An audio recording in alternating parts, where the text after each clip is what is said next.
Welcome to Evening of Empowerment, the podcast for out-of-school time professionals, educators, and leaders who are passionate about growth, impact, and innovation in education. I'm your host, Richmond Brown, and the founder of Enriched by Richmond, where we're dedicated to inspiring leaders, elevating program quality, and creating enriching experiences for students and staff. Greetings and welcome to another episode of Evenings of Empowerment. This week we'll be discussing leadership, innovation, and some strategies for your after-school programs. We'll be talking about some things that separate good leaders from great ones, system building in leadership, and creating buy-in from your teams for effective change.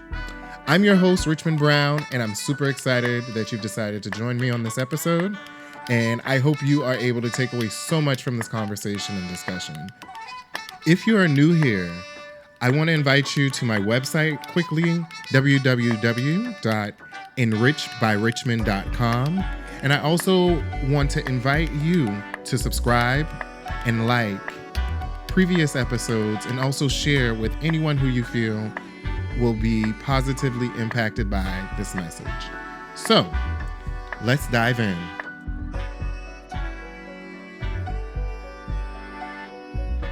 John Maxwell once said, "Change is inevitable. Growth is optional." If you want to grow a program that truly meets the need of students and empowers staff, you need systems that work and people who believe in them. That's what we're diving in today. How to build strong systems and create buy-in from your staff to drive real lasting change in your program, in the program management, and in the program design.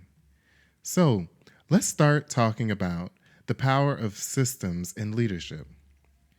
A lot of times, we think leadership is just about inspiring people, and that is true. But inspiration without systems is just hype. It doesn't last. It's literally words with no support or action. The strongest leaders don't just talk about the vision, they create systems that turn the vision into reality. In the workforce, you hear people screaming, "Systemize this. Is there a system for that?" Or better known as, "Do we have any SOPs for X, Y, and Z?" When you don't have those SOPs or those systems, it creates a small dysfunction and it creates unclarity. So, to avoid those things, let's talk about why systems matter. First, consistency. Good systems ensure that expectations, goals, and strategies don't change depending on who's in charge.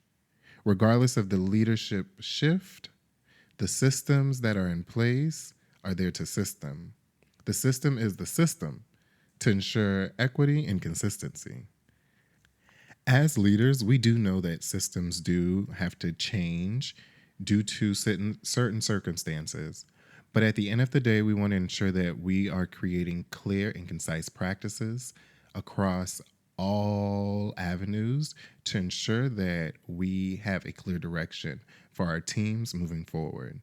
So think about that first, again, with the importance of creating consistency. Second, scalability. If you want your program to grow, you need systems that allow for expansion without chaos. Remember, expansion can look different for everyone. For myself, when I initially envisioned expansion when working with different orgs, I have always thought scalability, cross-training, and sustainability. With that, I go back to saying when you scale something, you want to ensure that you're also cross-training to ensure your people who you want to continue to pour into are moving and not just moving into positions, but are prepared and equipped for the role that they enter into. With that, providing the cross-training to allow them to learn what it is to take on more responsibility with having a mentor beside them. If I could add, thinking about this Going to the site level, as a site coordinator, when you think about scalability for your program and you are thinking, how am I going to create systems that will ensure quality in my absence? Or if I am to step up, elevate into a new role, how am I going to ensure scalability in my program that my team is growing? So, again, as a site coordinator, if you have a lead, you know, field staff, line staff member, or if you have an assistant, how are you coaching them up to ensure that, again, they are prepared and ready for their next opportunity as well? Going on to number 3, and I believe this one is so important: accountability. A system creates clear roles and responsibility. It reduces confusion and increases effectiveness. We love a good RACI chart that can lay out all of the roles and responsibilities for each individual and who's responsible for this and who's responsible for that. And I will say, when I think of accountability, I find this to be one of the most important things in the work of growing people and being a positive influence on students and the staff that you serve each and every day. There is a level of accountability that we must hold and be held to achieve true excellence and to provide quality program, and not just quality program, high quality program. When we as leaders allow small things to slide by and we don't address them in the moment, we can't be upset when we've got our team slipping and sliding and, getting by, not doing what needs to be done. Let's stop for a moment and say, like Richmond said last week, just showing up is no longer enough. Leaders, call your team up. They show up late, let them know, report time was at this time and you arrived at this time. This is how this is impacting our program flow. And when you don't communicate this, it causes a worry for not only the team, but the students. Is there a way that I can help support to ensure you make it here on time moving forward? And that conversation can go a long way to build up the effectiveness of your team while also ensuring accountability. Think of systems like a bridge. It connects where you are to where you want to go. Think about this a little bit deeper. Without a strong bridge, definitely when you're a leader and you're leading people, think about this. You are just hoping people will figure out how to swim across that river. Some might make it, but many will struggle. So, my Enriched tip is to define your systems with clarity. Ask yourself, what's the problem I'm solving with this system? Who does the system impact the most?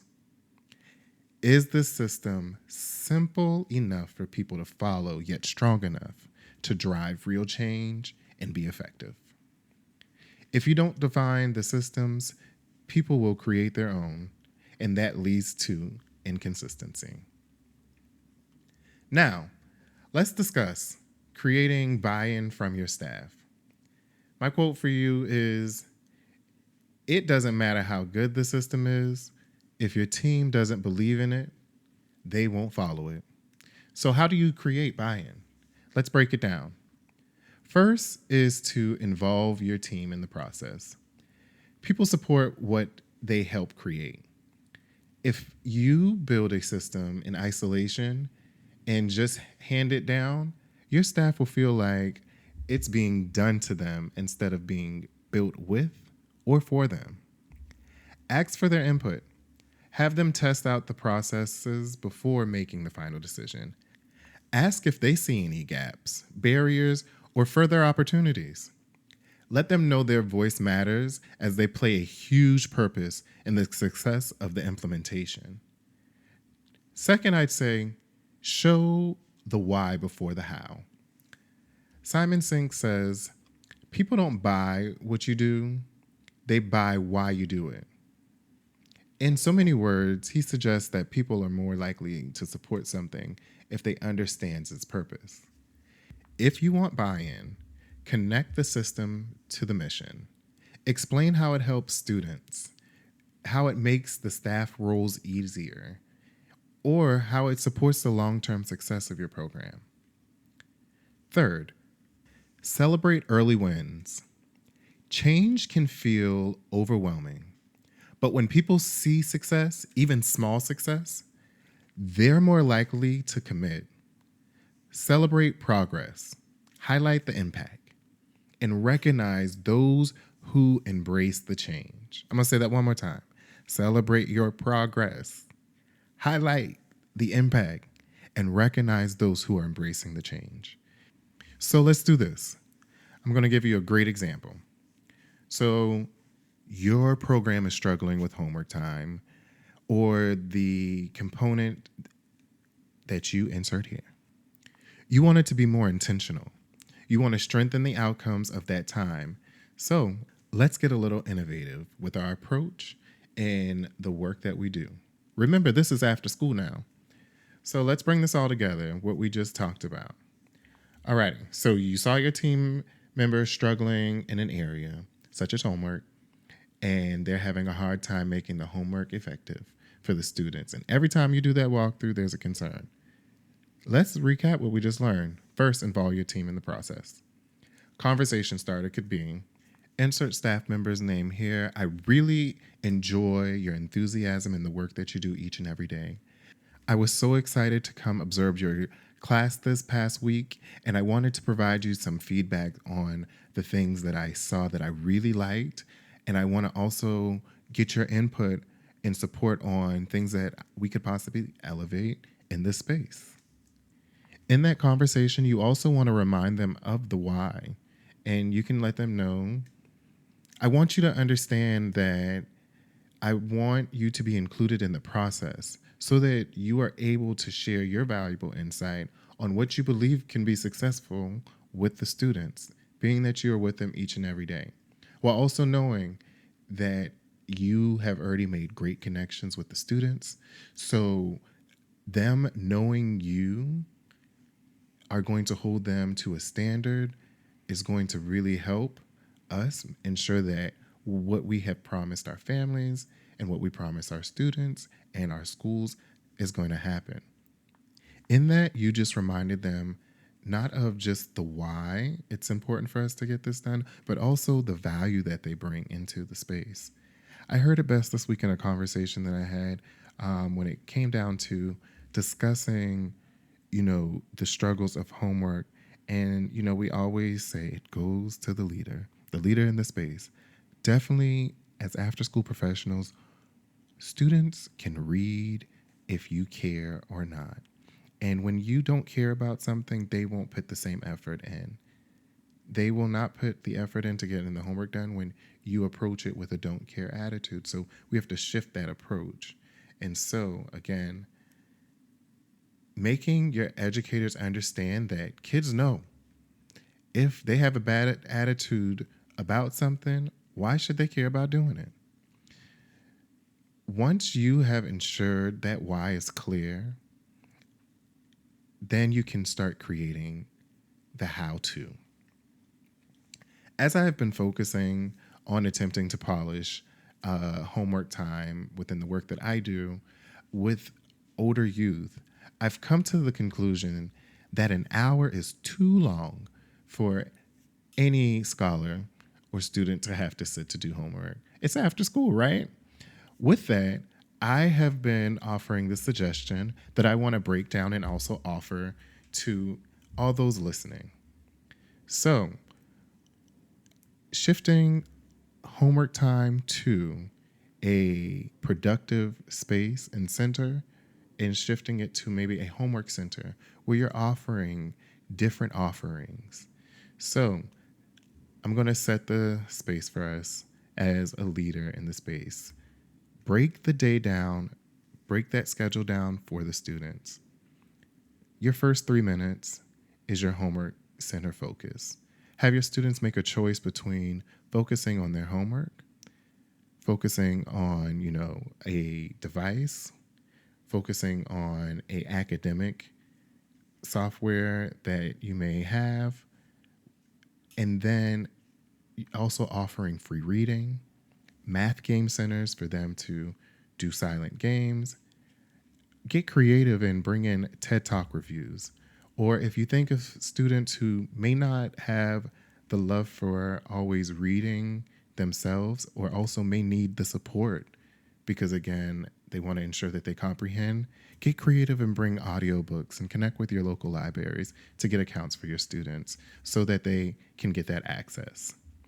In that, you also want to set the tone for the space for the students to ensure that first they know what the expectations are as we utilize this time to focus on increasing academics. You want to ensure that you also, as the leader in this space, have all the tools you need, whether that be sharpened pencils, rulers, calculators, scissors, all of the things, markers, glue, stapler, tape. Don't forget it. You want to make sure you have all those things prepared for those students who may have homework. And then also providing those options for those students who don't have homework or may want to utilize that time to engage in something different. Share that when they make that selection, they will also have a second opportunity after the 5-minute break to move to another center in that space. So the first rotation would be 25 minutes. The second rotation will be 25 minutes. After you've already set the tone, the expectations, get creative and possibly find a sand timer, do a timer on the smart board if you have access to one, or even if you want to do a playlist that is 25 minutes with soft music in the background. Let the students know when the music stops. We'll be doing a 5-minute brain break, and you can provide them with snacks if you have access to that, or do an outside walk, bathroom break, whatever needs to happen to get the students moving, and let them know during that transition when they come back so that they're mentally prepared. This is their second rotation to either go back to spend the next 25 minutes to finish and complete homework and focus on that, or start their homework if they didn't choose that the first round. And if they have completed their homework or would like to do something different within the options that have been provided, they can go straight into that when they get back and do another timer. In that closing, you are able to provide a 2 to 5 minute reflection or metacognitive pause, new term that I learned today, and I want to share out with you all, to allow students to really pause and reflect on what they've learned in their processing, and also allow a checkout process for you if you do track homework. So I hope that structure you're able to use and adapt and get innovative in what you have access to in your spaces and within your schools. With that, I share hoping that this supports in removing the power struggle of pull out your homework. You're leaning into, hey, if you don't want to do homework, we are going to still be doing something academic focused and utilizing this time to enrich your learning. Rather it be peer learning with a math game, reading alone, doing the TED Talk, or learning something new and doing a summary there. Or for those who may struggle, like I said earlier, in reading, using audiobooks for those audio learners. Get innovative with your approach to ensure that we meet the needs of the students each and every day that we serve daily. And we want them to come back each and every day. So give them something to look forward to. Now that we have an understanding of the importance of systems and buy-in, let's talk about practical tools and strategies that you can use right now to make your program stronger. First, I would share the 3 C's of program design: clarity, consistency, and connection. Clarity. Make sure everyone knows what to do, why it matters, and how to do it. Clarity in your schedule is very important for your staff, and clarity in your expectation supports program structure. Consistency. Systems should be structured enough to create sustainability, but flexible enough to be adaptable. So make sure you always have that plan. in place. Connections. Build relationships. I'll say it one more time. Build relationships. You've heard me say it before, connection before content. Between staff and students, between leadership and frontline workers, and between your programs and your great school community, make those connections, have those conversations, do those check-ins. A system without connections is just paperwork. A system with connection is movement. Next, I'd actually offer something a little different, and it's called Gapology. And it's for leaders who need a framework to really understand, what's really going on. And so I'm going to lay it out like this. This framework is known as Gapology. And going through the 9 questions that I'm going to ask, if you answer yes, it's an employee issue. And if you answer no to any of them, it's a leadership issue. So we're going to break them up into spaces. The first is talent. Did I recruit the right talent? Did I select the right candidate to do this work for this population of students? Teaching. Have I been onboarding them the right way? Have I provided them the guidance, the tools, and the appropriate professional development for them to be successful? Training. Do I provide ongoing trainings? Have I provided them resources to provide ongoing support? Prioritization. Do I prioritize their list of needs correctly? Have you supported them in prioritizing their needs and their supports on their sites? And again, asking how do they need support? Communication. Do you communicate effectively? Did you provide clear directive to guide the person? And have you communicated clearly? Expectations. Do I set clear expectations? Have I been clear with what I expect and what's required? And then culture. Did I build a culture for them to thrive? Am I providing them the proper space to navigate and actually grow professionally? And then commitment. Did I gain their commitment? Did I gain their trust? And last, accountability. Did I hold them accountable? If you answered yes, you did all of those things, you may possibly have an employee issue. And if you answered no to any of those things, no, you did not, then, hey, we got to reflect and look at, hey, where's the gap there? So with that being said, the best leaders build systems that empower, not control. They create buy-in through inclusion and purpose. And they design programs that serve both students and staff with intention and clarity. So here's my charge for you this week. Take one system in your program, just one, that could be stronger. Bring your team together and rework, reimagine, and use today's strategies. Then watch how engagement, accountability, and success starts to grow. I'll leave you with this quote from Tony Robbins. Change happens when the pain of staying the same is greater than the pain of change. Make the change, build the systems, create the impact.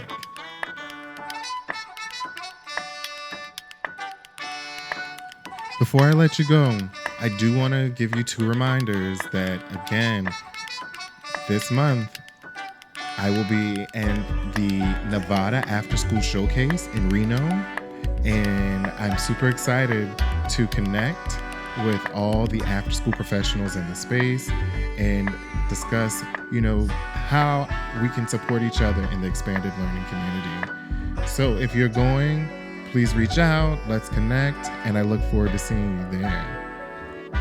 Also, remember, I am a Boost ambassador, and I am super excited to highlight that the upcoming 2025 Boost Conference is taking place in Palm Springs, California on April 29th through May 2nd. I'm looking forward to attending. I hope you're looking forward to attending. And I am looking forward to us enjoying the amazing workshops, discussions, and network opportunities to truly connect with each other. This year's Boost keynote speakers are Prior Parker, who is a conflict facilitator and author of The Art of Gathering, along with Glenn Singleton, founder and president of Courageous Conversations. It's going to be a great conference ahead, and like I said, I hope to see you there. Again, thank you for joining Evenings of Empowerment. Remember to like, subscribe, and I'll see you next time.